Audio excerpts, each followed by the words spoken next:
Welcome into Gamesthetic episode 161. My name is Alex Light. Hopefully you're having a phenomenal day, whether you're watching this live or watching it after the fact. No matter what, we appreciate the hell out of you. No Zach today, but I do have John here in the studio. John, how you doing? I'm doing all right. I don't know why you had to make fun of me right before we started. Talking about John watching darts apparently for the last couple weekends. It's great. John's in a dart mood. Everybody's given me the same reaction when I've told them. That's just like, I mean, I don't watch conventional sports, okay? I know you don't. And I will say this. If there was anyone that would come up and tell me, yeah, I've been watching darts the last couple weekends and it wouldn't horribly shock me, it's going to be you.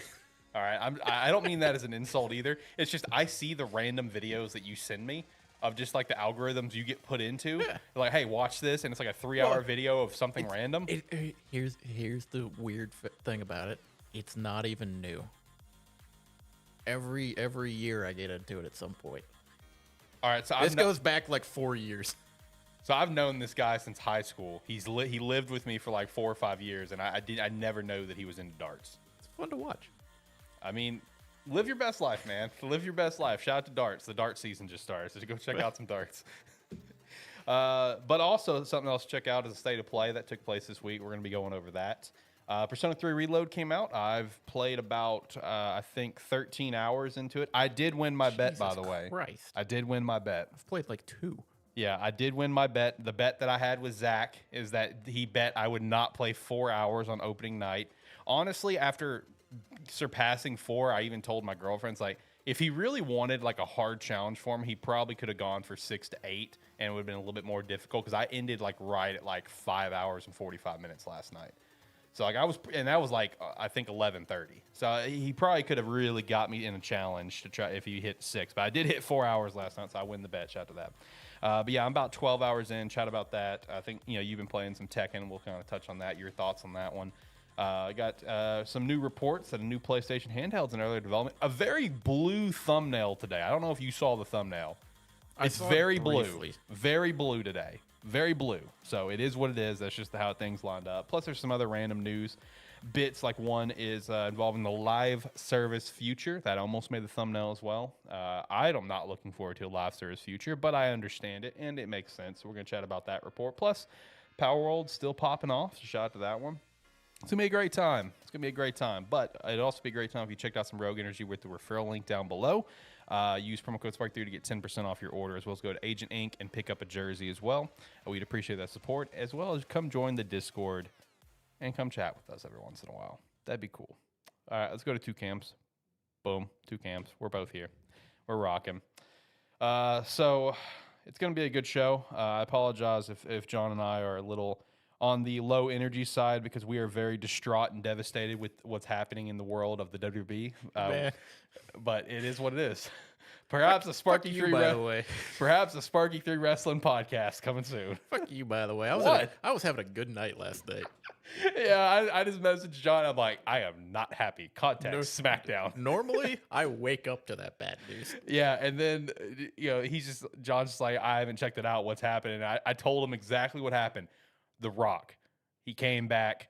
Cody and him. You just replied, Rock. And I think I just said, like, you're kidding, right? Yeah, no, like I gave him the play-by-play because the way I explained it to him almost sounds like it was a fan fiction because I was just like, Rock came back. Rock and Cody embraced. Rock and Roman had to stare down. Cody walked away, and he's like, "You're kidding, right?" Yeah, I'm like, "I wish. Yeah, I wish." Yeah, we've spent a lot of energy going back and forth about this. Perhaps a Sparky 3 Wrestling podcast is in the future. We also have our guy Ricky over at ATFS, who's a big wrestling fan. He's actually gone to some local wrestling events. He's got a buddy. I've met this guy through messaging before. He's a cool dude. His name's CJ. He runs a local wrestling promotion near us, and Ricky and his friend Forrest. They have their show Talking Sports with Nooner and Forrest. Shout out to them. They recently went to an event, and Ricky's even been a ref in the ring for him. Because Ricky's also, while he's a territory manager, he does the show with me, he does his own show. Ricky's also a referee for high school sporting events. So he knows and he loves wrestling. So Ricky's actually been a ref for these wrestling events. I've seen pictures of it that my guy Tyler has sent me, and I'm just like, this is pretty sweet. Shout out to Rick, man. Ricky's a busy dude. He needs time to relax. Good news. I can tie this back to the show. All right. Okay. Basically, for context, WWE 2K24 that comes out in March. Now the big push behind it, the 40 years of WrestleMania Yep. and finishing the story.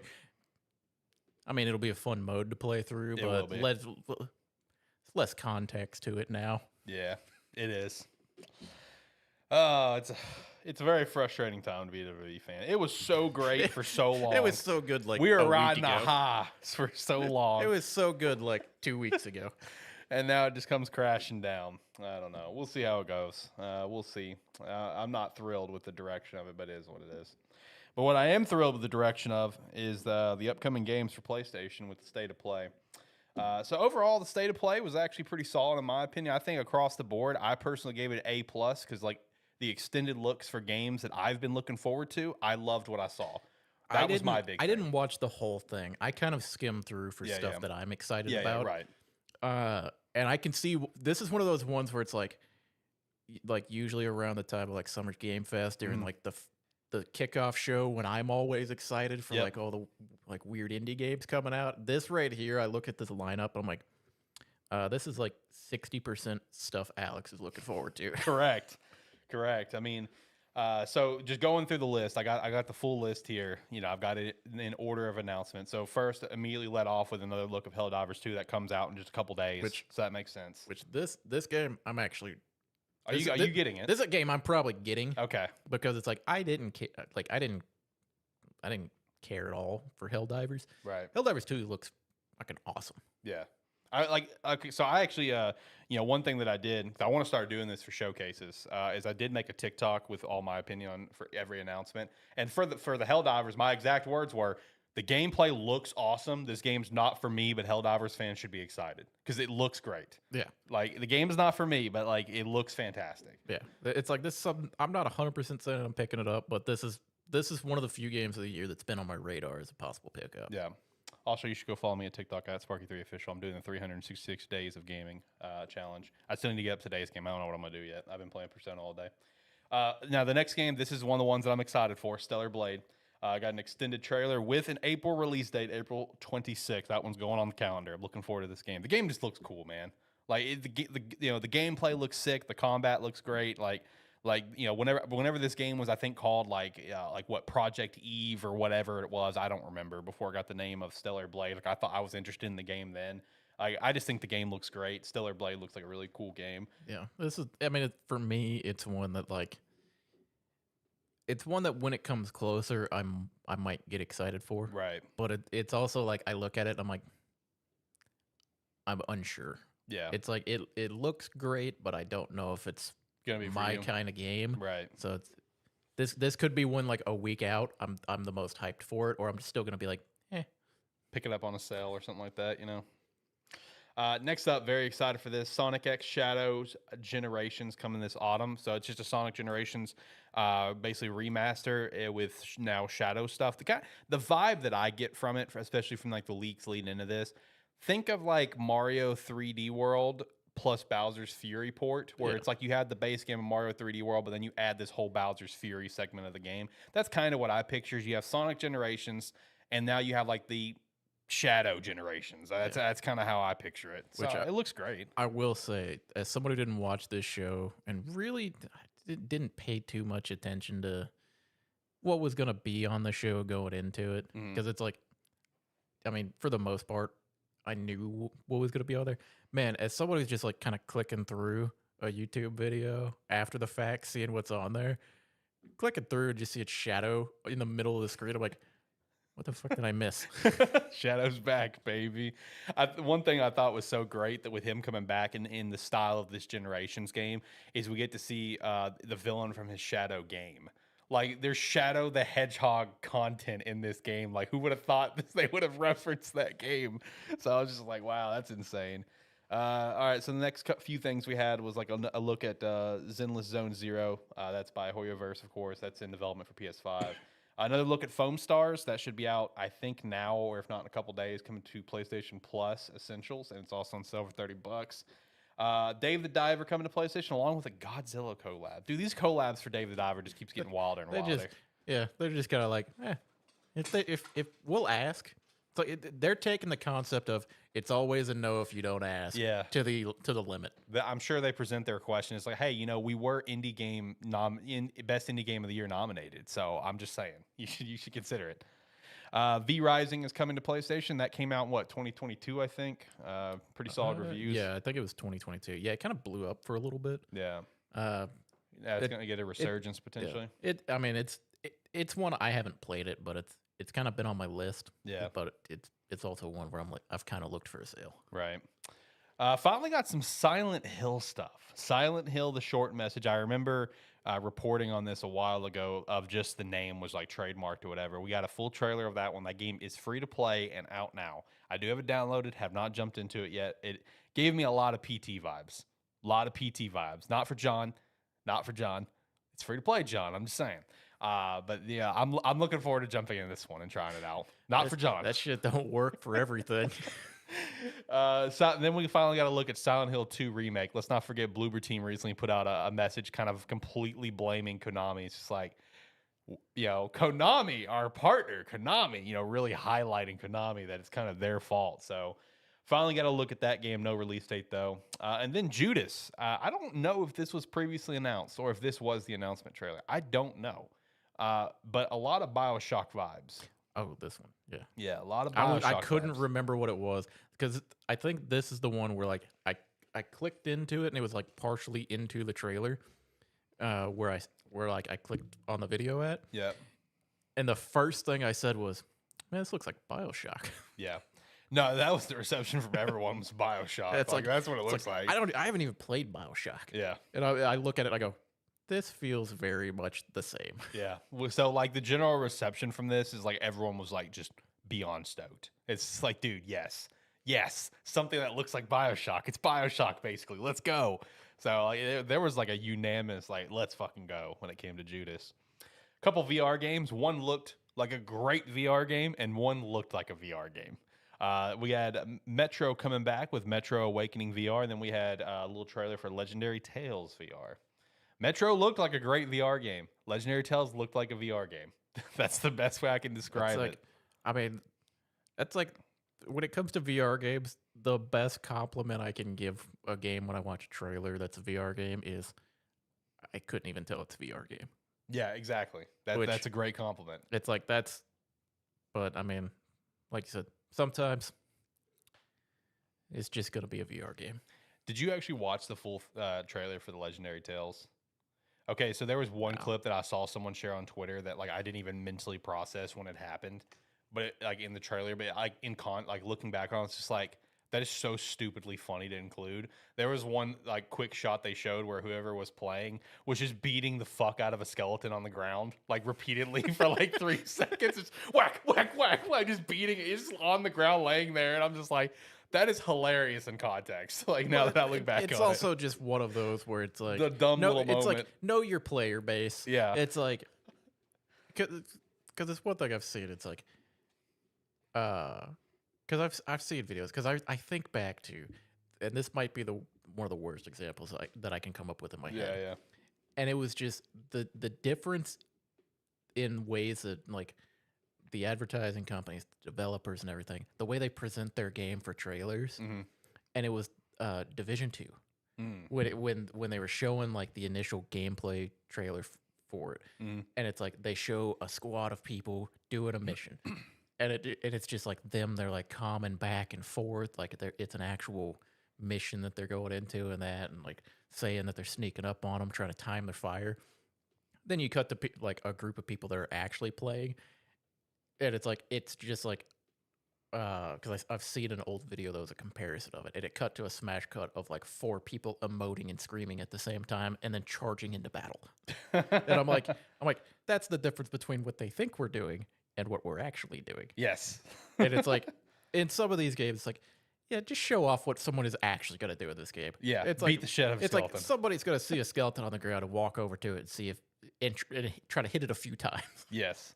I will say the one thing that kind of stuck out to me about Legendary Tales, though, that I thought was kind of cool is that it gave me Oblivion vibes. And I don't mean that as like an insult in terms of graphical, you know what I mean? Like it's a VR game. Yeah, I know what you mean by But that. just like that was the vibe that came off to me. Not even Skyrim, but Oblivion. That was the vibes I got. So I consider that a compliment for me because Oblivion is my preferred Elder Scrolls. It is one of my favorite games. So I think that's a compliment. But I mean, I think like a game like that played in VR in today, I think that'd be fun. I think that'd be cool. Got another look at Dragon's Dogma 2. That's coming out, of course, on the 22nd of March. This game still looks great. I think everyone is going to play this game. Yes, I think dude, that's such a big day. That day, dude, you have Dragon's Dogma 2. I know we're not going to play this, but it is, I guess, a notable Nintendo release. You have Princess Peach Showtime that day. And then you have this next game, Rise of the Ronin. I was looking at the release calendar earlier, and I was like, "What are you gonna do?" Because this is like these are two of your most anticipated games of the year. Yep. On the same day. I know. I think I'm going Rise of the Ronin. You're gonna have to you're gonna either have to just pick one or flip a coin. I'm going at Rise of the Ronin because that extended trailer was awesome. Yeah. That game looked so good. I was going to say, I figure you might pick that one for two reasons. One, I'm probably playing Dragon's Dogma.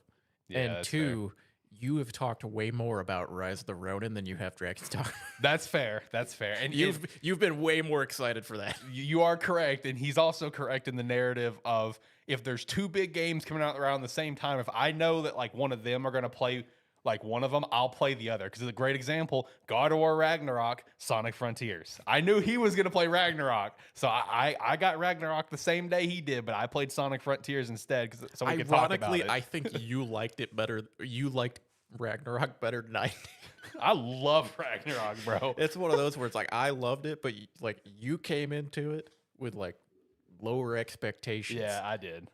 Not as saying it's like in a bad way. We probably hit the same highs, but they were higher for you because you had no bar going in hardly. And when he says no bar, I don't mean I thought it was gonna be a bad game. It's just I'm not the diehard God of War fan. That's the only reason why. It's like he's not the one that played like God of War 2018 and had his mind blown necessarily. He was like, it's a good game. Yeah, that's a good game. I enjoyed that. That was fun. Yeah, that was me. I was that guy. But Ragnarok blew me away. Then he goes from that to like the same experience that we had in 2018. Exactly. But elevated because this one was way up here. And I think when it comes to that, I think it really goes back to what we've talked about in terms of my excitement for Ragnarok is that 2018, while anyone can play it, it really is for the original fans. While Ragnarok is for the 2018 fans. That's kind of the best way to put it. Yeah. It's like because it was 2018 was kind of that. Here's the new story, but we're gonna hit you with every emotional beat and show you all the cool, and then just like slowly introduce you to what happened and cool stuff along the path. Right. We got someone popping in here on Kick. Hey man, how are you? Hopefully you're having a wonderful day today. But no, Rise of the Ronin though, that game looks great. I'm so excited for it. The extended trailer, everything about it. I mean, it just gives obviously massive Ghost of Tsushima vibes. Like that's what it gives off, which that's totally cool. Ghost of Tsushima was fantastic. Should have been Game of the Year. Not Trash of Us Part 2. Loved Ghost of Tsushima. This game looks awesome. I cannot wait to play it. And then Until Dawn Remaster, baby, for PC and PS5. Day one pickup. Day one pickup. Like I said, I'm so pumped for this. Like I said before, it feels like anytime there's a lull happening, it's just like how like Bethesda has the Skyrim button. They just have the Until Dawn button. Yeah, it's hey, it's been a couple years. Release it again. Yeah, basically. Again, I made a full breakdown of my thoughts in a slideshow on TikTok, whatever, and I put my excitement for this game, and someone commented just like, "You're excited for Until Dawn getting ported to PlayStation 5 and PC? What are you, 12?" I'm just like, bro, I love this game. All right, there's nothing wrong with being excited to revisit a favorite. All right, fuck off. I love Until Dawn. Until Dawn is great. That's the game I feel like probably really got me more into horror games, because growing up, like I wasn't huge into them. When Silent Hill 2 remake comes out, that's gonna be my first experience with Silent Hill 2. I never played the original. Yeah. No, Until Dawn is like the extent of going into that genre that I've gone. Yeah, I mean that's what got me into it. Like I played Resident Evils growing up, and that was about it. I played Resident Evil 4 on the GameCube back in the day when it was an only for GameCube game. Shout out to that. But Until Dawn really got me into the genre, and then I further got into the genre like with Mortuary Assistant, the Quarry, stuff like that. But anyway, no, Until Dawn remaster, that's very exciting. It's complete. Apparently, it's all done in Unreal Engine 5, so that's cool. Game's gonna look great. I can't wait. I also can't wait for the people to play this that haven't played it before. That's also the great thing. Fatal Frame got me in. That's also a good one that I have not played, but I do know that that's a damn good one. A lot of people like some Fatal Frame. John, you want to play Fatal Frame? No. Sound like a fun time for you? No. I've seen videos of it, Yeah, but no, yeah. it doesn't not for me. John doesn't like horror games. He doesn't like horror games. Every now and then I try. How's Prey? I ain't played it again. Nah, okay. And then the last game that we got to see, what did I watch? With Death Stranding 2 on the beach. Did you actually watch this whole thing? I saw that it was introducing it, and I was like, I lost interest. I just like clicked away. What did I watch? Like, okay, this is for context. I haven't played Death Stranding. I know about it, haven't played it. And I'm not saying it looked bad. Like, even in my like review of it on TikTok, I gave it an A+ because the game looked great from like just a general look standpoint. This is wild as shit, batshit crazy Kojima approach. So A+ on that. But like, it's not one that I'm going to pick up. But it's just like, what did I watch? And as someone that has not played Death Stranding, I feel like there's a lot of context here that I need to know, because like a great example is when we're like looking inside of a person and I just see a baby and a ship come out of the baby's mouth, and I'm like, what am I watching? Kojima, what I like again, like I don't know if there's context for all this with Death Stranding. I have no clue. I'm so lost on it. But Jesus Christ, what did I watch? I mean, it's Kojima game. It's one of those where it's like, I don't know. Like I said, I saw that it was starting to get introduced, and I was like, yep. I'm not going to be able to understand this, so I'm just going to walk away. It's like, I'm not going to play it. I'm not really going to have any interest in it, so I'm just going to turn it off now. I kind of want to play Death Stranding. I don't know anyone who's actually played Death Stranding and has like really was like, this is a great game. This is phenomenal. I mean, there's obviously that, like, that's the reception online is this game's incredible.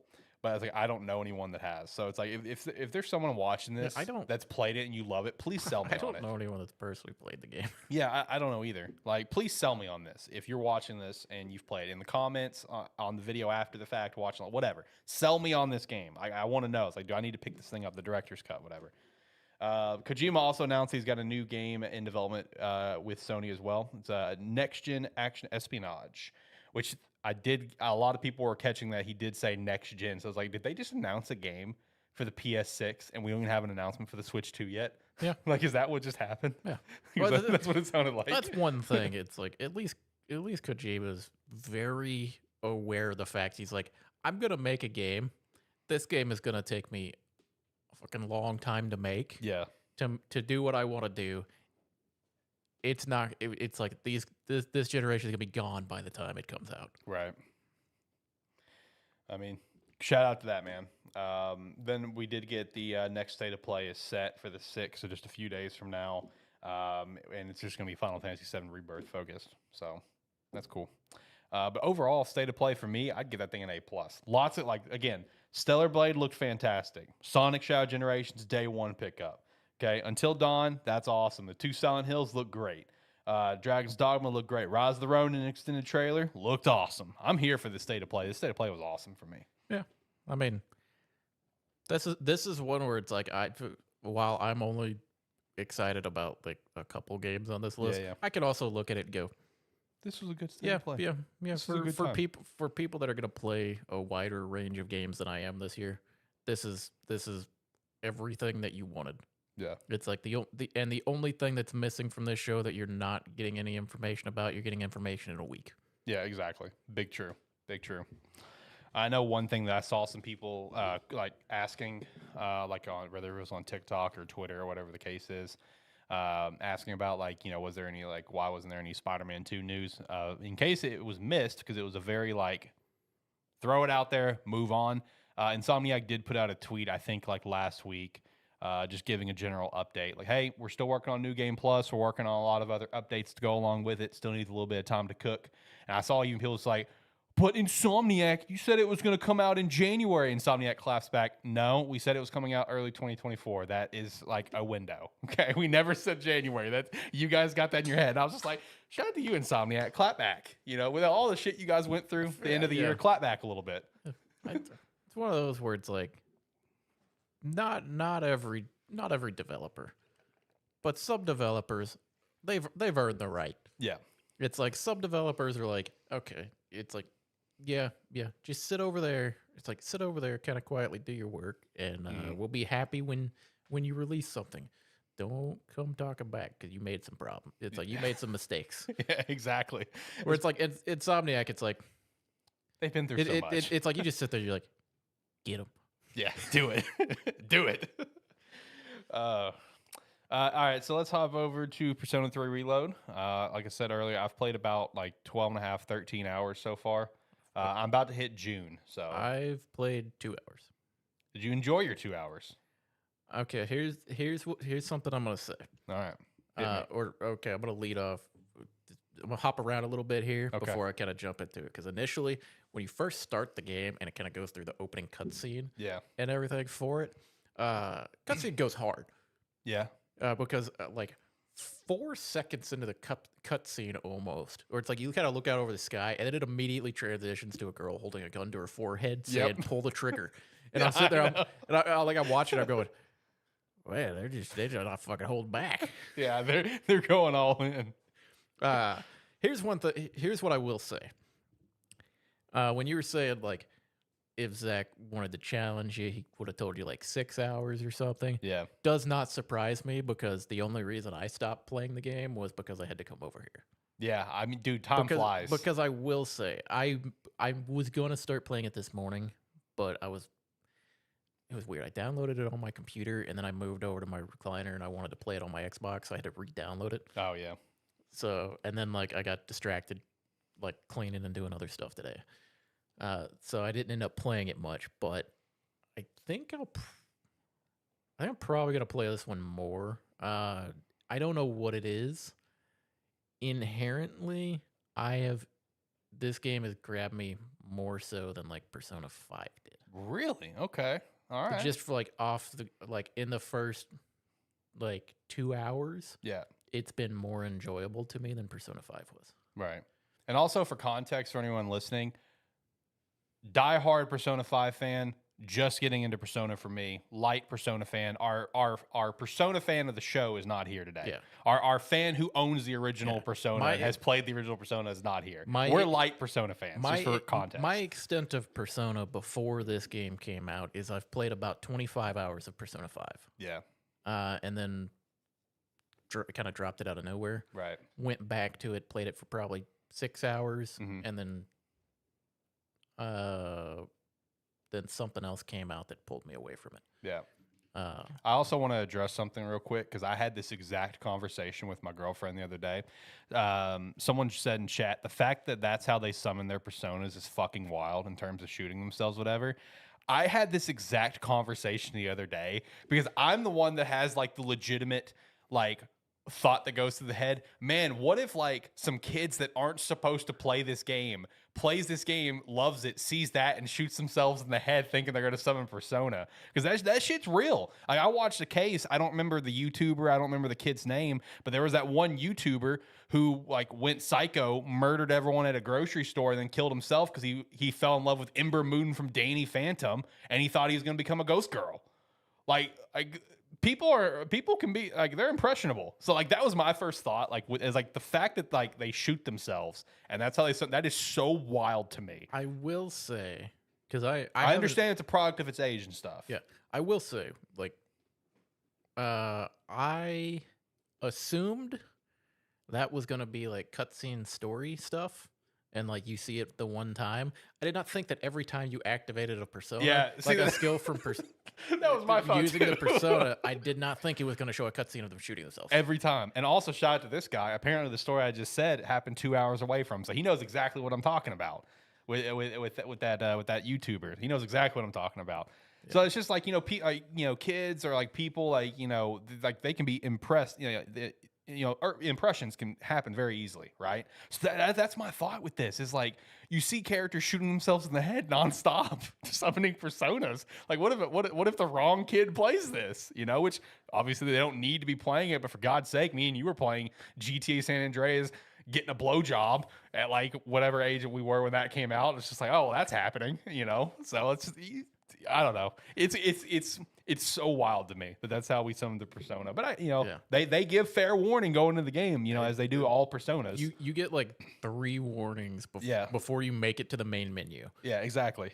But yeah, as far as I am in the game, I've kind of just gotten free reign. Right.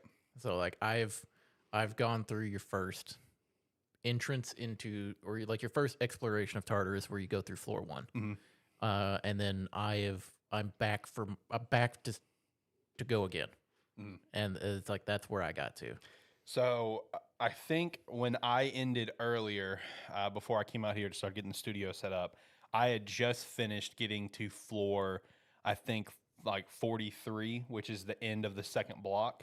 Because I'm basically treating Tartarus like I would Palaces in P5R, where it's like the moment the game will let me just go, I am going until I can no longer go. Like basically until I can, send the calling card, or in this case, reach my blockade. Like once that's as far as I'm going. And one thing, I knew about this going in, but I completely forgot about it until I realized it wasn't there. Because again, I've never played P3. I know a little bit about it.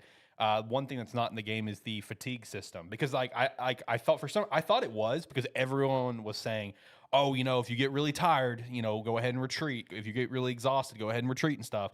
Fatigue system is just not in the game. Apparently that was a thing with P3P, where like there is a fatigue bar that you will hit, and it's like you will have to probably retreat in the older games, to my understanding. So like that's just not in the game. So that makes it easier. So I'm cool with easier. I'm a baby. I just want to enjoy my game. Okay. Yeah. I'm just here for a good time, not a hard time. I will say, I'm gonna step back real quick, because like the essence of the game is our character's been transferred to a new school. Yeah, yep. And on your way to the dormitory, which also this dude either doesn't give a fuck, or he's the most oblivious person on the planet.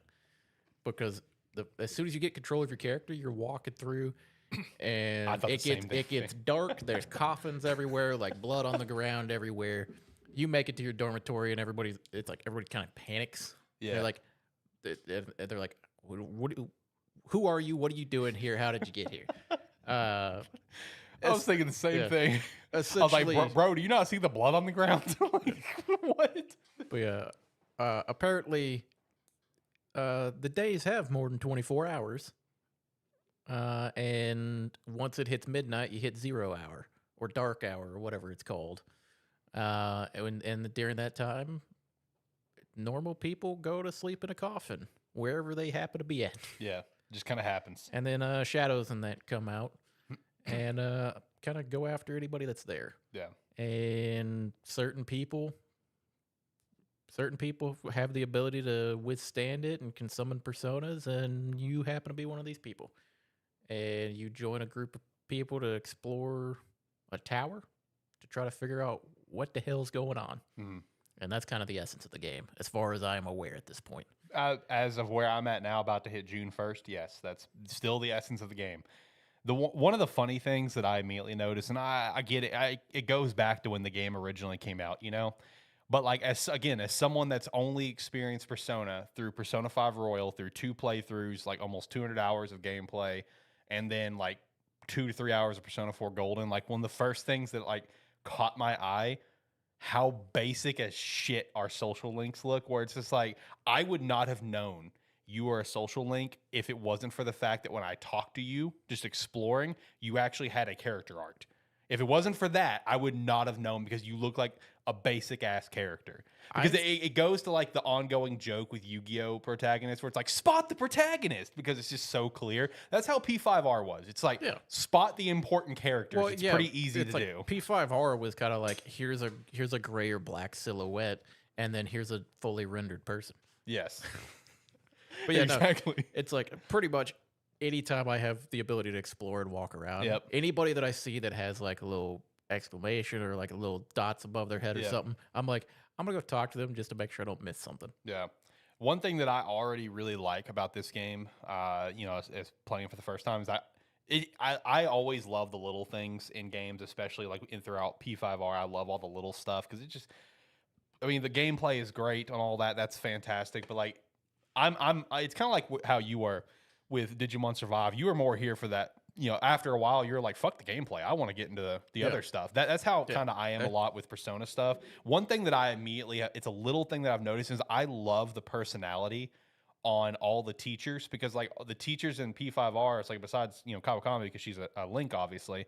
Like they don't really have a lot of personality. You have the guy that gets mad all the time and throws chalk at you. You got the other two characters, one who's a bitch and tries to out Kawakami all the time. The other guy's just there. Meanwhile, you have like this one dude with a samurai helmet. He's a teacher and actively says, "Man, this shit that I'm teaching you is irrelevant. I hate this stuff. I can't wait till we get to Sengoku. That shit's awesome. The Sengoku era, that's awesome. But I guess I have to teach you this, even though I hate this stuff." Like, just like them vocalizing from the class, I think this is irrelevant, but I have to. It's just funny to me. It's like That's entertaining. Then it's like your homeroom teacher who's like having to teach you about like literature and stuff, but she's like, you guys want to hear a poem instead? Yeah, exactly. Like I love the personality. I love and that's not only for the teachers. That's just for the whole game. I love like the personality this game has because it's like I'm not saying it has a better personality than P5R. They both have incredible personality, but it has the personality that makes it feel different than P5R. I'm not saying one is better than the other. It's just the personality flair that comes with this game makes me feel like this is a completely different game, as it should. You know what I mean? Every Persona game is its own entry, with the exception of, Innocent Sin, Eternal Punishment. It's like the same story from two different perspectives, but as it should. So that's that. Again, as a newer Persona player, that's something that I love. Is like the personality feels so much different for all the characters. How you get into stuff feels so much different. Where with P5R, like once you're going through your flashback stuff, it's like one by one, people awaken their powers. It starts with you, then it's Ryuji, then it's on. You meet Morgana, whatever in between there, and it's just like boom, boom, boom, and you're going. Meanwhile, this one's like you're in, and there's already two vets. There's already two vets, and there's already someone else who's basically in training with Yukari. Right?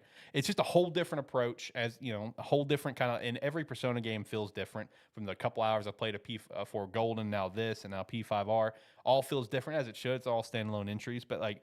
That's like, as a newer Persona fan, that's something that I've immediately enjoyed about jumping into this game. I will be honest about one thing, though. While P3 music is incredible, I did buy the DLC and turn on P5R music because P5R music is so much better. I'm sorry. I'm sorry for the P3 purists in the world. Your music slaps, but P5R's music is better. And I am rocking that background music. I set that thing to random. And dude, some of those tracks slap. Because like the first major boss fight that I had to get on, I think Rivers in the Desert was the one that was playing, and it just it hit. I loved it. It was fantastic. I don't know. Meanwhile, I'm sitting over here and I'm like, because a lot of times, like music in games, I don't notice it too much. I tend to turn sounds, like a lot of sounds and music down, and like I kind of try to even it out some. So sometimes that gets lost a little bit. Yeah, not always. It's like, but I will say, I don't know, man. I bet it's like the P3 soundtrack so far has been banging. It's great. Don't get me wrong. I just love P5R soundtrack. One of my favorite video game soundtracks. But yeah, I will say, as far as Persona 3 Reload, that's about all I got on it. Yeah. No, because I'm 2 hours in the game, I basically have a first impression, which is kind of where we've both kind of gone along the same lines of saying here. But yeah, I've got nothing more to add to it so far. I will say, for once, I actually do plan on continuing playing this game. All right, shout out. Big difference from Persona 5.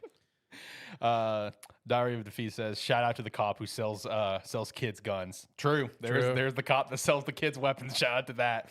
P3R seems less handholdy. Yeah, that's kind of the vibe that because P5 it just throws mechanic after mechanic after mechanic after mechanic after mechanic at you. Yeah, I'm kind of I've kind of hit the point where like even the game has told me, they're like, hey, because you have your your person's giving you all the information. Yep. It's like after I assume when I go back into Tartarus the second time, they're not going to constantly be stopping me to tell me everything like they did the first time. Yeah, pretty much. I mean, as you hit further floors, you'll get a quick little thing, but it's just like, hey, just know this. But it's like, on. If that's the case, I'm perfectly fine with that because honestly, Persona 5R for like the first 3.5 hours of that game, you don't get to do anything by yourself. That is true because, like, okay, so Persona 5R after P5 after my recent playthrough, probably a top 5 favorite game of all time. I love this game so much, but when I first tried to play it when it got added to Game Pass, I only made it into like 2 hours of that game, and I put it down for like I think almost 2 months before I picked it back up randomly and then completely dove in because of that exact thing. Yeah, where it's like hours of like holding your hand to get started. Yeah, because I'm probably an hour and 45, somewhere around that time. A little under 2 hours. And the game has basically told me, figure it out. Basically. It's like, go do your thing. You know as much as we do now. Yeah. A couple other things that I thought was interesting, and again, I understand older game, is that one thing that I thought was interesting is like when it comes to all your companions, not like let's say like Junpei, whatever, and Ariko, they don't have social links. They're just there. They're just friends to hang out with. I thought that was interesting because it's like you have all these like basic ass looking nobodies that are social links, right?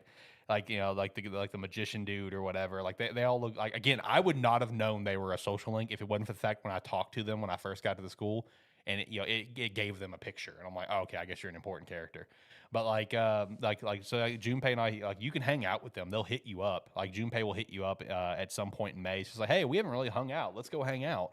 And it's like you can experience their stories you would with a confidant in P5R, but they're not actually a social link. I just thought that was interesting. And I don't know much about P3P, but I'm curious if you pick the female protagonist, do they then have social links? I'm very, and like, does like Yuriko and Mitsuri, like, do they not? I don't know. I'm very curious about that. Okay, granted, I don't know a whole lot about the social link system because I didn't play a whole lot of any other Persona game. I'm wondering if that's the case because, like this kind of like, it's the group as the whole. Yeah, the full. The full is the whole group. It's the whole yeah, group. I thought that was so interesting too. It's not individual people Yeah. that you have to.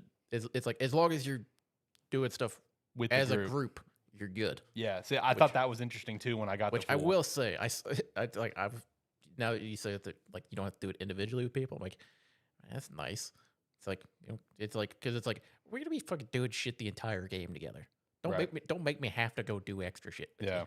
Another thing that I like personally is less social stats to raise. Love that. There's only 3. That's great. Love that. Because my first playthrough of P5R is not knowing what the hell to do took me forever to max these things out. So I missed out on so much content in my first playthrough because like I was trying to grind to get the damn stat for it. And I understand like, for people that are like, pros at these games, they're going to be like, dude, it's so easy. It's like, yeah, you've been doing it. I didn't know what to do. I still don't have a fucking clue how to do any of it. Yeah. Like, My this, second playthrough is when I got to experience a lot of content that I missed in the first game. It's like me playing through this. It's like I know there's stats that I have to raise, and I know that doing certain things, it's like I know that I've answered questions correctly. Yeah. In class, which I'm smart, by the way. Good job. I have not missed one yet. I'm proud of you. But yeah, it's like I know that answering questions gives you different stat boosts, and like talking to people gives you different stat boosts and stuff like that. Yeah. I don't have a fucking clue how to raise them outside of that. Like jobs, playing video games, go to the arcade, go eat at the ramen place by the strip mall right by your dorm. Go eat there. Go eat the burger place. Well, once you get money, go eat at the ramen place. Okay, it can boost your academics. Hey, I went shopping for equipment, and that breaks you. And I came out with a little bit of money, and I played the crane game. Yeah, you would play the crane game.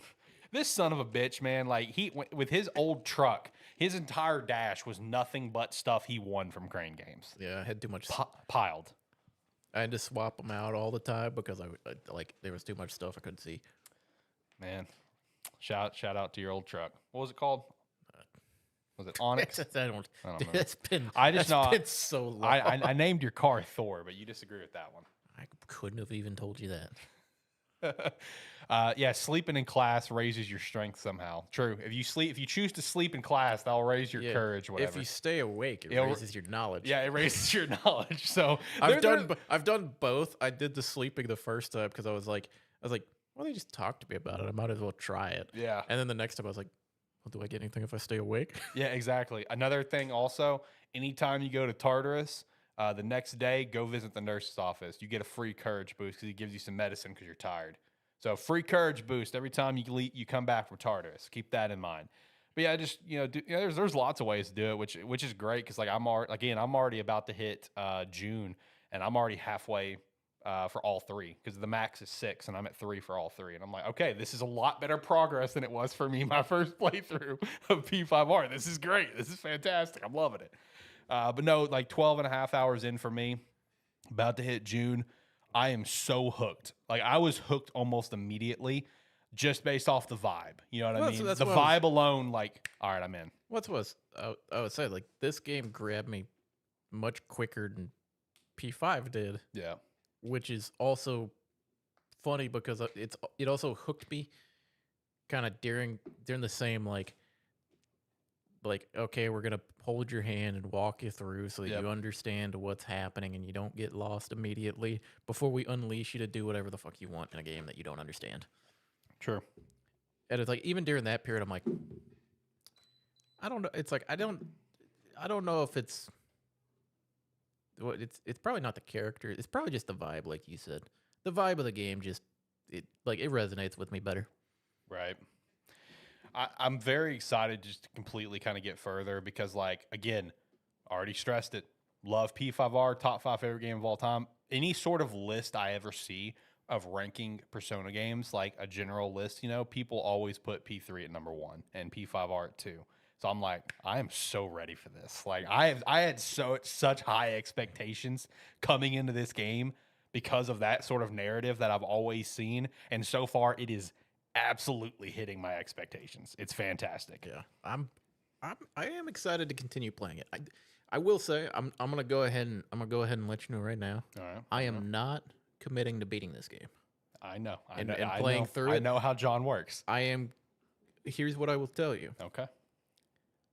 I don't think I have anything on the horizon that I'm looking forward to. Okay. At least until around the March. There may be something in February that I'm not thinking of. So like, let me pull up my calendar real quick. But because I think so. The only other games that I have, but I'm not going to get this month, is on the 13th. Banisher's Ghost of New Eden comes out. I'm looking forward to that one, but I'm probably not gonna get it. I will also be out of town for work, so I definitely probably won't get it. Yeah, it's like we have Skull and Bones on the 16th. John, you want to play Skull and Bones? I mean, I'm probably gonna play it, but it's like there's Helldivers 2, but that's not a game that's gonna pull me away if I jump into. That's more of gonna be I jump into and I have some fun every now and then. Yeah. But then Skull and Bones, which I'll probably try. But then honestly, I'm like it's not until the end of the month. Yeah, so the 16th, Skull and Bones. The 28th, I got Brothers, Tale of Two Sons remake, which, that's the one that I'll pick up down the road. Now, the next game that I'm definitely picking up day one for me, Unicorn Overlord. Also Atlas game, coming out on the 8th. I'm looking forward to that one. I'm saying end of the month. I'm thinking end of March. Yeah, because which is also funny because end of the month is Final Fantasy VII Rebirth, which I'll end up playing at some point, but it's not I am not the rest of the world that is super excited and can't wait for this game to come out. I haven't even played Final Fantasy VII Remake. I haven't beat it. I know you haven't. I think I played most of it, but it was also it's fine. Right. But I don't know. Bottom line about P3R though, it's fantastic. It's on Game Pass. You should try it. There you go. Okay, so in terms of main talking points, that was kind of the most. We had the PlayStation handheld in works, but before we hit to that, John, you got something you want to chat about? Maybe some Tekken? Well, I'll get to Tekken. I kind of want to talk about this a little bit. Okay. All right. Just because there's been a lot of talk about it. It's kind of like it almost feels like a hit or miss for people game. Suicide Squad Kill the Justice League Yeah, came out. let's hit that. Let's hit that. This is one where, depending on who you hear this from, they will tell you either the game is trash or the game is great, or they'll tell you the game is okay. The reality of this game is almost exactly what me and Zach have thought it was gonna be. Yeah. It is a game that is nothing like, it's not gonna be game of the year. This is not a 9 out of 10 game. There's not gonna be a 10 out of 10 game. This ain't even an 8 out of 10 game. This is gonna be a solid like 7 out of 10 game that you can jump into, and the core gameplay of it, like the combat, is gonna be fine. Yeah. It's gonna be fun, but the mission structure of it, from what I've seen, very repetitive, very like it gets boring over time. And then like I've seen gameplay like all the boss fights and that. It's nothing special. Yeah. But overall, depending on where you look, like I looked on Steam, it's sporting very positive reviews on Steam, which kind of surprised me, because everything I had seen on YouTube and that of it was just people trashing the game. Yeah. One review that I saw earlier, one article, said just like, there is so much about this game that just shines of Rocksteady's brilliance. It's just unfortunate that it's a live service game.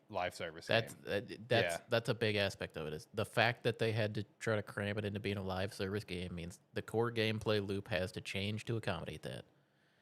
And when that happens, you don't get the same end product. But yeah, it's one of those where it came out and it's like there was very like almost harsh reactions to it immediately. Yeah. When at the end of the day, I feel like this is another one that, like I said, me and Zach, we kind of called. We're like, it's good. It'll be fun to play. It's not gonna be great, Right. but you're gonna get just a like what could be considered a good game. Nothing special. It's like, which every now and then ain't nothing wrong with. Yeah, that's true. That's the thing. I'll stand by that argument. Yeah, it's like Rocksteady. Yeah, they've made some fucking bangers. Oh yeah. You're not gonna hit a home run every time you go up to the plate. True. And as long as you make the game and more people like the game than hate it, you're good. Yeah.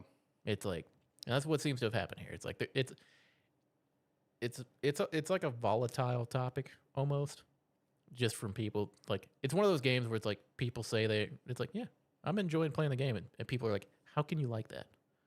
It almost seems to be the reaction. All right, listen, man. I know we chatted about it last week. I'm sorry to keep harping on it, but that has still been the ongoing conversation with freaking Forspoken. I did that for, I think, January 24th of this 366-day challenge I'm doing on TikTok. I'm still getting likes and comments almost every day, and that's been some of the comments where it's just like, where people are blown away that people could enjoy that game. And it's the same thing with like any sort of like mid-game that gets shit on. It's just like people are blown away. It's like, how can you like that game? Well, that's the thing. It's like I said, what I talked about Forspoken after it came out, it was fine. It's nothing great. No, it's not great. It's not great. Did I enjoy what I played of the game so far? Yes. It's like the quest system needed some work. Yeah. But the overall game, it was what I expected. It was fine. Yeah. It wasn't a banger by any means. It's like it's not a banger. It's nothing great. We all knew what the story was. Hey, look, I had fun with combat and traversal. Okay, that was a lot of fun. That I got my enjoyment out of that. That is what the game was made for. It was a game that was all about the traversal and combat. Hey. Which, if you can have fun with that, you're going to enjoy the game. Yeah, I mean, if you can take away that and you go small brain and just like enjoy that, like you will have a great time. Yeah. It's one of those where it's like, I'm still going to go back at some point and play that game again. Yeah, exactly.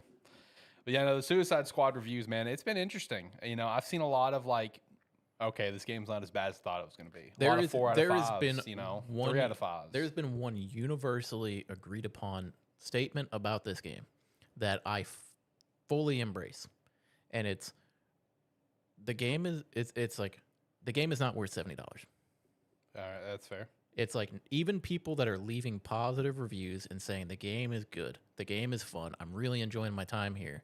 Yep. They still say it's not worth $70. Yep. And it's like that's the thing. Why? It's like that. Why not make it a $40 game? Right. You made a $40 game, no one's complaining. Sure. No one really complains about $40 games unless it's the biggest heaping pile of dog shit. Yeah, it's like you could have made this game. You have to have the bar low, low, low. It's like you could have made it. You could have made a $40 or $50 game. Like at this point, 50 would have been fine. Yeah. Because the new standard 70. Yeah. You could have made it $50, and people would have they would have still complained because it's not what they wanted, but it would have been less because they would have went, yeah, it's a cheaper game. Yeah, price point matters a lot because like. With what I'm about to say, I don't want to mean any disrespect to the game. You know, everything I've seen about the game looks fantastic. Me playing the demo was fun, but I think that helped a lot with Prince of Persia: Lost Crown with its overall unbelievably positive acclaim. Is not only because it's like just a good game. Game's $50. You know, Well, that's a good entry point. Here's the other thing to keep in mind. Like, what game has taken over the world in the last few weeks? Yeah, I know. Palworld at $27. It's like that's a $30 game. That's right. That's right. It's like you don't. It's like granted, it's early access, and it's like they put it out to probably get more funding and everything for it, so they keep working on it. But it's one of those where it's like, just because you're a big name developer, just because you've got some respect on your name, doesn't mean you need to release a full price game. Yeah. Sometimes you can release something that's a little bit cheaper because it's like. Think of when like Spider-Man Miles Morales came out. $50. It's like, yes, it is a much shorter experience, and even for the shorter experience, $50 was pretty steep price tag at the time. But again, it's the cheaper price point. Nobody, and even then, it was $10 cheaper. So nobody's complaining about that. Yeah, and if you wanted to get the Spider-Man remaster, I think that version was like $60, $70. But I mean, you can get the base game for $50. Yeah, and it was one of those where it was like, yeah, it's like that. Sometimes that's all it takes is shave a little bit off the price, and you'll be fine. Oh yeah, it's like you would have like sold the same number of copies, probably more. It's like. Because hell, the only reason I haven't bought the game is because it was $70. Right. And I was like, probably something else I want to play right now. Yeah. Other than a game that's just going to be like it's like mid for you. Yeah. It's like I know that it's like I'm not expecting a banger here. I'm expecting a game I'm gonna get 15 hours of fun out of. Right. I don't want to pay $70 for 15 hours of fun right now. So it's one of those where it's like, I mean, it'll hit a sale soon. I'll buy it then. Yeah, good point. So yeah, before we hit the weekly wrap up, you want to chat about Tekken at all? Oh yeah, I did. How are you enjoying Tekken? I did. Yeah, I did. After our last week's episode, I did immediately buy and start downloading literally Tekken. Immediately after the show. I haven't played a ton of it. I have sat down and I've gone through like the standard arcade mode where like you play your 8 matches and everything like that. I've done that a fair few times. I've gone into practice mode, kind of getting used to it. Man, there's just the game is, it feels so good to play. Yeah, it's one of those where it's like, yeah, getting back into it. It's hard remembering how to play Tekken because Tekken is historically been one of the hardest fighting games to learn how to play. But it feels almost easier in Tekken 8. I don't necessarily know why, but it's like just kind of getting a feel for the game doesn't feel that hard. Almost like you can kind of hop in and pretty quickly at least get your bearings and kind of understand how to play the game. Not saying like you can hop in and you're immediately going to be good at the game. Because hell, I've spent a couple hours in the training mode just trying to make sure I can learn how to do the move list for my character and actually remember what the buttons are and what combinations and stuff I need to hit. So it's like I've spent a few hours in there trying to do that, but man, just playing the game, even in like the arcade mode and having fun with that, it's just I get giddy playing it. It's just fun. Right. It's like I forgot how much fun fighting games can be, especially Tekken. Yeah. Is Tekken your favorite fighter? We know it's Zach's, obviously. It's probably the one No. I was always I think Blaze Blue is where I have most of my time. Probably. Blaze Blue is probably where I have most of my time, but Tekken is probably where it's probably a close second. Mine's Soul Calibur, man. I love Soul Calibur. Yeah. It's like Tekken. Hope we get a new Soul Calibur game. Tekken has always been kind of like the one I've been familiar with, because it's like even before I got into or before I played like Blaze Blue, I played Tekken before that. Yeah. So it's like I've played Tekken for longer. I've just played more of like Blaze Blue. Mm-hmm. But yeah, it's like Tekken. It's like I've always enjoyed it. I've never really had a bad experience with Tekken, but it's one of the first times I've started playing it, and it's like as I'm going through and playing it, it's just everything feels. It's one of those words like playing it. Everything feels impactful. Everything feels good. Yeah. And it's like I said, I just getting giddy. It might be because I play King and just. And like everything is flashy. Right. But yeah, it's just I don't know. The game is fun. I've really been enjoying because even then it's like I'll hop in and I'll play through like the arcade mode twice. It's like I'll hop in, I'll play through it once, I'll hop in, I'll play through it again, and that may be all I do for the day. But I'm having a fucking blast while I do it. Yeah, yeah. Also, the training mode is pretty good. Okay. But yeah, it's been fun. Yeah. It's like I'm gonna keep playing it. It's gonna be one of these ones where it's like I may not talk about it a lot, but it'll be one where it's like, yeah, I'll be playing Tekken a couple times a week. Yeah, always come back to it. Kind of like how you're just dumping still probably a lot of time in the Palworld. It's slowed down. Slowed down drastically in the past couple days. Is it because of Tekken? Not necessarily.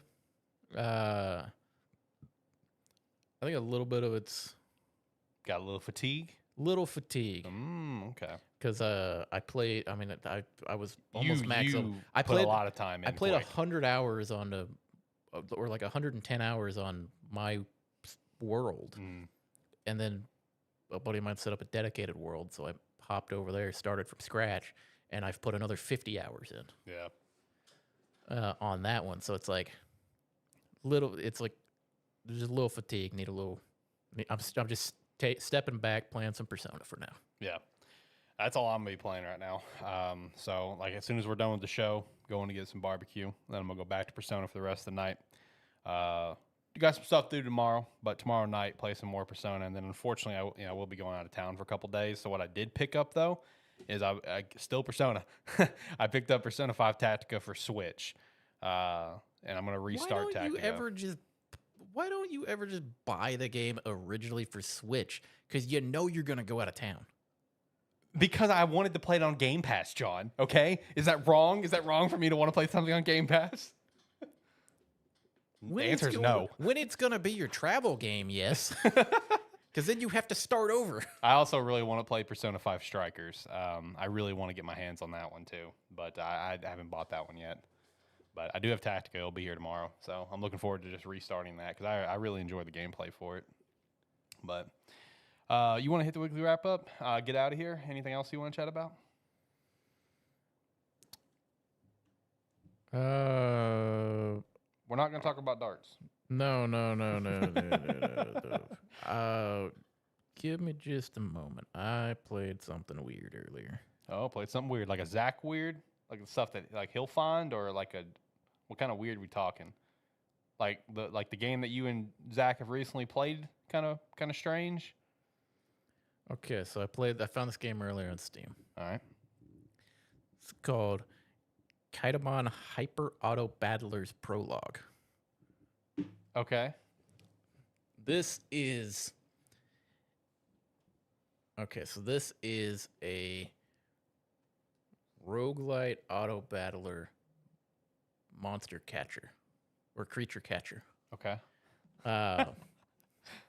So it plays like your standard roguelite where you Yeah. kind of pick you have your map, you pick your path. There's like 4 different paths that all lead to a boss at the end of it for the first stage. The difference in this game is instead of picking abilities or like instead of picking abilities that you would use to fight or having like items that you would usually have in like something like backpack battles or something like that. You essentially pick, I think they're called Kaitamon on this, essentially like Pokemon. Yeah, yeah. You pick your creature, it has its own ability in that, and then it's like, then it auto battles. So it's like everything's kind of on a timer and each one has its own different abilities in that. So it's like you have some that like when they take damage, they gain more attack, and then so it's like as they take damage, their attack goes up, and then they have when they fill out their special bar, they attack everything for half of their total damage or something like that. And it's just fun. It's one of these. It's not like a crazy like. It's not a crazy game. It's free for now because this is just a demo of it. Good time killer. Yeah, it's one of these where it's like I've been enjoying some of these kind of like strategic games, like or Godfather Esports that me and Zach played a few weeks ago. I'm still super looking forward to that game. Which, by the way, that game I think they've updated it, and it's gonna be around until the end of Next Fest. Okay. The demo is where they have it where I think you can go into Series 2. I haven't done that yet. I just read that this morning, so I'm probably going to go back and do that this week. But yeah, some of these like time killer games that are just like strategy based and stuff like that, I've been really enjoying some of these because it's like I'll hop into it, I'll play it for an hour, and then I'll hop off. Yeah. But yeah, I've been really enjoying it. This was an interesting one because, like I said, it's more like creature based and like building a team around the different synergies that you can have there, and you can also put items on them, and that kind of triggered differently. So, and it's one where it's like each creature or each Kaitamon as they call them can evolve, and they have their XP margin or like milestones, and they can evolve to a stage 3 for it. And it's like so if everything goes your way, you could have a full team of stage 3s by the end of the first act or like by the boss in the prologue. But I played it for like an hour earlier. I had a good time the whole time. So just wanted to shout that one out. Yeah, shout that one out. Have a good little time killer game there for you. All right, let's hit the weekly wrap up and get out of here. So the first one, which is on my very blue thumbnail for the day, new PlayStation Handheld in early development. Now, this is one of those that once it kind of got out there, all major outlets started reporting on it, like Insider Gaming and stuff, who has had a finger on the pulse of Sony, who got the Portal correctly, this upcoming, refresh correctly. This man has got his information, and even he said, take this one with a grain of salt. I'm trying to verify the information, but the guy that leaked it, I think his name was Moore's Law is Dead. He's a known hardware leaker, and he's gotten some stuff right. But basically, it's currently in the high-level design phase. It is going to be powered with AMD, with a custom AMD chip. It can natively support and play games of the PS4 and PS5. It's at least 2 years out, and it's technically not even greenlit for launch. I'm very curious. Is this going to be a true handheld? Yes. True handheld. So it's the matter. I'm hoping and praying this is all correct because me and you feel the same way about the Portal. Looks cool. Sucks it's not an actual handheld. Yeah. We want another because we can both agree. Most gamers can agree. PS Vita was well ahead of its time. If PS Vita came out now, it would be one of the best-selling consoles of all time. It would because the PS Vita was so far ahead of its time. Because now is what everybody wants. Like everyone wants handheld now. It did a lot of what the Switch does. Yes. Way before that, and if people could have that now, especially for their PS5 games, they would lose their fucking mind. Yes. Like I don't think people really give a shit about like a resolution. Like it's a handheld. We get it. We see what the Steam Deck does. We see what the Switch does. We see what the Asus ROG does. We get it. We don't give a shit. But if we can play PS5 games and PS4 games on the go like that, sign me up. That sounds awesome. That's the thing. It's like that sounds awesome. That's why it's my first question. Is it a true handheld? Yes, they play it natively. It's like yes, and it can play PS5 games. I'm in. Yep. Sign me up. Now it's just hopefully this is a correct report. Hopefully this is real. Hopefully we can get more verification on this. And, at least 2 years out, they're going to still be striking because it's like, it's cool to see. Because like whenever the Portal was announced, I think like me and you and Zach all agreed that we felt like the Portal was Sony kind of dipping their toes in. It's like, do we want to do this again? Do we want to jump back into this market? That's what it felt like. Yeah. Well, it was funny because with the Portal, me and you basically agreed. It was like there were like 3 things that it had to be able to do, and if it couldn't do it, it was like, okay, well if it can't do that stuff, it needs to be at least this price, and if it's over that, it's never gonna sell. Yeah, which I think we said like $100. I think it was like I think we said like 150 or something, and it was like if it's more than that and it can't do these basic things that it needs to do, it's pointless. It goes for 300. Yeah. Jesus, are you serious? Is that base price? I don't know if that's base price because I'm seeing it like being resold for like 300 plus. I don't know what base price this thing was, but God bless, that's expensive. That's base price. Jesus. But no, if this new PlayStation handheld, if it is true native, it can play everything. I don't know how it's gonna. I guess you're gonna have to have a digital library, so you're good. I'm screwed. But I mean, either way, I hope to see them get back into it. Maybe they'll re-release games physically for it. Probably not. Probably all digital. A PlayStation Portal would be $200 if it was in stock at Sony, but it's out. Okay, so that's why everything's up. All right, it's $200, too high. Should have been 100. Yeah. Either way, but no, PlayStation wanted to get back into the handheld business. Love to see it. I want to see it because I loved the PSP. I never had a Vita. I wish I had a Vita. Loved the PSP. Just got a PSP again recently. Love it. I'm jealous. Yeah, you know where I got it too. They had 3 of them in stock. I know, and I hesitated by a week, and when I went back, they were gone. Yeah, because see, whenever I was like deciding, okay, I want it because they had Phantasy Star Online 2 as well, which I know you love that game. They, when I was deciding on it, they had all 3, and I went back. They had 2 left. I'm like, I gotta get it. I can't wait. I can't do this. I can't let this slip through my fingers. Because you mentioned you bought it, I showed up, and the other was gone. So sorry. I love my PSP, man. Love it. So like, I hope they get back in the handheld market. And another thing as well, opposing company, we saw the big Xbox leak where Xbox had a prototype handheld in play. I hope they do that too. I hope there's an Xbox handheld in the works. I would love to see it. One little thing that I saw recently where I'm just like, are you trying to tell us something? Is I think it was some tweet by maybe Jez Corden who writes for like Xbox Wire. I think I could be wrong on where he writes, but he's someone I follow. Where he talked about like it was a tweet where it's like, could Xbox make a handheld and just provided some stuff. Phil Spencer did like that tweet. I'm like, Phil, are you trying to tell us something? Like, is this happening? Please tell me it's happening because that'd be awesome. But man, I hope PlayStation does a new handheld. That'd be great. Okay, here's the thing. It's like if you're gonna do a handheld, it's like, and it can play your other games natively and everything on it. That's cool.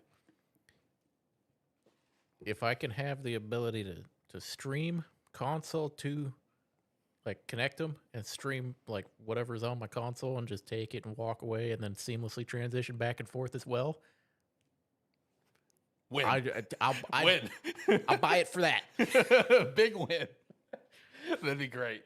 That'd be great. Imagine like sitting like you're on your PlayStation or something, or you're on your Xbox or whatever, playing your game. It's like, I want to go to bed, but I don't want to stop playing yet. Yeah. And you just grab it and just doop. Yep. And then walk away, and then it's still there. Yep. Just going. I would love that. That'd be awesome.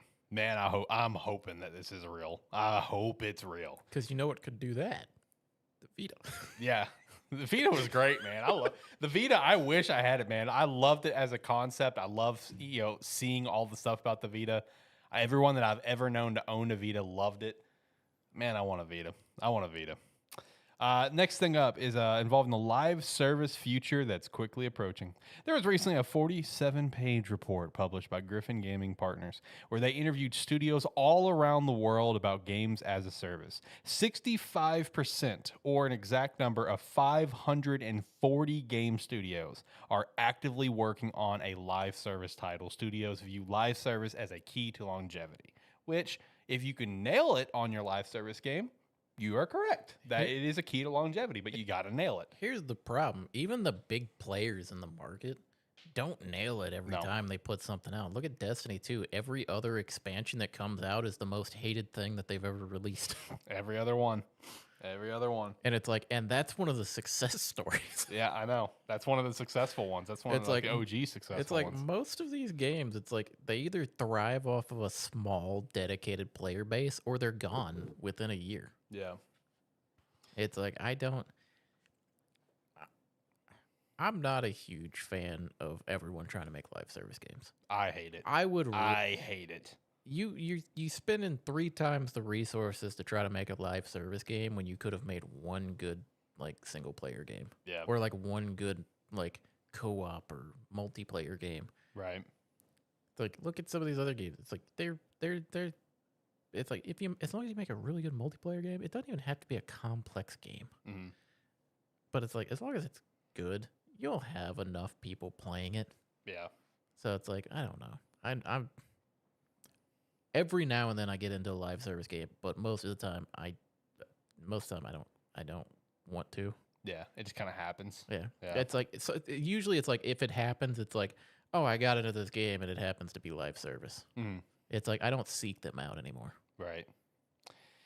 Next thing we had was I had some Palworld updates for us. So Xbox announced they are working directly with Pocket Pair to improve Palworld, providing dedicated servers, engineering resource to help with GPU and memory optimization, speeding up process to make Palworld available to players, and better optimization for Xbox in general. And then in terms of numbers, we now have 12 million copies sold on Steam, plus 7 million players on Xbox. Woo, buddy. Palworld is doing insane numbers. It's like every week this continues and continues and continues to climb. Like, just on Steam alone, I am still every day seeing new people on my friends list buy the game.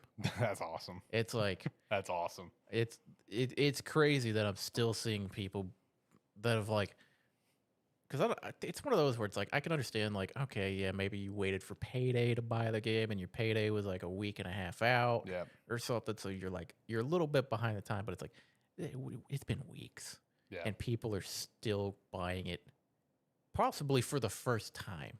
Mm-hmm. And it could be a case where like some people played it on Game Pass and they're like, go play it on Steam now. Yeah. Or it's like, okay, I got a taste for it. Let me go buy it. It's like, I got buddies that have a server going over here. I'm going to go hop in with them. Yeah. But I'll just buy the game again real quick because why the fuck not? The game's fantastic. Yeah, exactly. And that's why I think Game Pass is such a great move for it. Now, obviously, it was going to move copies no matter what, but it's situations exactly what you said. People just like, all right, yeah, let me try it out. Let me hop on PC Game Pass, Xbox Game Pass. Let me try the game. Oh, this is actually a lot of fun. You know what? I got buddies playing it on PC. Let me just go ahead and buy a PC. $27? Hell yeah, sign me up. So, I mean, top to bottom, huge W for Palworld. Apparently, Naughty Dog's next big single-player game is apparently not Last Part 3. Neil Druckmann did recently say there was a concept there, and there is probably one more chapter. Yeah, because they're standing over his shoulder going, fucking make it. Yeah, make it, bitch. But I think there's been a lot of talk for a while that, you know, Naughty Dog did have a completely different game in the works. So that's going to probably just be their next game. We do have a Ubisoft report here per Insider Gaming. Apparently, Star Wars Outlaws is targeting a first half 2024 release. I saw May, and I was just like, wow, I didn't think that game was going to come out until late this year. Apparently, Assassin's Creed Red is targeting a second half this year, so that's cool. That's one of the few games I'm looking forward to. Assassin's Creed Black Flag Remake is in development, but it's several years out, so they're trying to really tap back into that vein. Shout out to them, I guess. Lost Crown has over 300K players, $15 million in revenue. Avatar fans showed up for this one. Avatar Frontiers Pandora, even though it's a mid-ass game, has over 1.9 million players and has $133 million in revenue. You're part of the problem. I just wanted to see the beautiful world. You're part of the problem. I just wanted to see the beautiful. Now we're gonna get a sequel. We're gonna get a sequel. We keep getting mid-ass games from Ubisoft because people like you. I just wanted to see the beautiful world. I got what I wanted out of it. Yeah, but now they're gonna make a second one, and that one's gonna come out, and you're gonna go, I wonder how much better it looks. Basically. There's also multiple new Far Cry and Ghost Recon games in 2025. That's in 2026. A 2-year span, multiple new games. Okay. What are we doing? What are we doing? I would propose a quick thought to Ubisoft. Have they ever heard of a new IP? Right? Well, they have, and it did well, and they were going to make a sequel, and then they canned the sequel, and that was Immortals Phoenix Rising. Like, they had a sequel greenlit, and then they're just like, yeah, you know what, never mind. Let's just make 17 Assassin's Creeds, 19 Far Cries. Yeah, it's like we're still making Far Cry. Dude, your Far Cry's been mid as fuck for years. Yeah, for multiple installments now. So, Ubisoft's going to Ubisoft. That's the bottom line. Speaking of Destiny earlier, Destiny 2 and Mass Effect has got a crossover coming this month. I do believe it's free as well, all the stuff you get. And also Destiny 2 game director has left Bungie. So that's the thing. He's getting out before the shitstorm of the DLC comes out this year. That could make all of Destiny, or all Bungie higher-ups get taken over by Sony. He's just like, yeah, I can already tell this is going to be a shit DLC. Yeah. I'm out. Yeah. That's him going, I'm leaving before they fire me. Yeah, exactly. He's like, I'm out on my own terms. There is an Age of Empire event stream announced for the 23rd of this month. It's going to feature updates for 2 Definitive Edition, 3 Definitive Edition, 4 mobile, and Retold. So if you're a big Age of Empires fan, look out for that. I need to get back into Age of Empires. You got a big update coming. I know. I used to love them, but it's like I haven't played RTS games in years. Yeah. And then the last update is we did get a Sonic the Hedgehog 3 movie logo reveal, which is in big reference to Sonic Adventure 2. And Jim Carrey is back again. And I wanted to shout this out because when I didn't even click the article. I'm not going to give this guy my click because it's like, how stupid of an article is that? Shout out to a Smart News article I saw where it's just like the little push notification was, Jim Carrey is out of retirement for an unlikely role. And I'm just like, you're acting as if this has not pulled him out of retirement for 3 times now. Yeah. He was retired before Sonic, came out for Sonic. He retired after Sonic, came back for Sonic 2, said he was definitely retired after Sonic 2, and you could argue his character was killed off in Sonic 2, and now he's back again for Sonic 3. Come on. You're forgetting how easy this article is for him. This dude just opens up the article, deletes Sonic 2, and puts in Sonic 3. I know. And then alters 4 lines, and he's good to go. He could keep milking this. I know. But very excited for Sonic 3. It's coming out this December, day 1, minute 1. Can't wait. I'm so pumped. But that's all I had for the Luki wrap up. You got anything for it? Got anything to shout out? No, I'm going to hit the music. No, I think I got my stuff out of the way. All right, hit the music. Let's get out of here. Last thoughts. All right. If you made it to the end with this, thank you very much. And if you like what you saw here and would like to see us do it again, we do these live streams every Saturday, usually about 6 p.m. Central Time. So come check us out then. Make sure to like, comment, subscribe as well, no matter what your platform allows. We would appreciate that extra support. Check us out at sparky3.com. You can sign up for free or sign up $5 a month. We'd appreciate that support as well as the support of buying some Rogue or an Agent Ink jersey using our referral links down below. Like he said, you can check us out in multiple locations, whether it's the Sparky3 YouTube, Gamesthetic YouTube, Sparky3 Twitch, Sparky3 Kick. Lately, I've been doing it on my personal Twitter at AxLight23. I'm just mixing it up. I don't know. Just having some fun. But yeah, we'll be back next Saturday. It'll be a great time. Until next time, bye.